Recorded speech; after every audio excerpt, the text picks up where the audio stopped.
Wahyu pasal 8, materai yang ketujuh. Dan ketika anak domba itu membuka materai yang ketujuh, maka sunyi senyaplah di sorga kira-kira setengah jam lamanya. Lalu aku melihat ketujuh malaikat yang berdiri di hadapan Allah, dan kepada mereka diberikan 7 sangkakala. Maka datanglah seorang malaikat lain, dan ia pergi berdiri dekat mezbah dengan sebuah pedupaan emas. Dan kepadanya diberikan banyak kemenyan untuk dipersembahkannya bersama-sama dengan doa semua orang kudus di atas mezbah emas di hadapan tahta itu. Maka naiklah asap kemenyan bersama-sama dengan doa orang-orang kudus itu dari tangan malaikat itu ke hadapan Allah. Lalu malaikat itu mengambil pedupaan itu, mengisinya dengan api dari mezbah dan melemparkannya ke bumi. Maka meledaklah bunyi guru disertai halilintar dan gempa bumi. Keempat sangkakala yang pertama. Dan ketujuh malaikat yang memegang ketujuh sangkakala itu bersiap-siap untuk meniup sangkakala.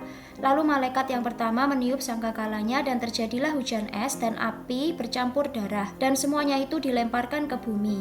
Maka terbakarlah sepertiga dari bumi dan sepertiga dari pohon-pohon, dan hanguslah seluruh rumput-rumputan hijau. Lalu malaikat yang kedua meniup sangkakalanya, dan ada sesuatu seperti gunung besar yang menyala-nyala oleh api dilemparkan ke dalam laut.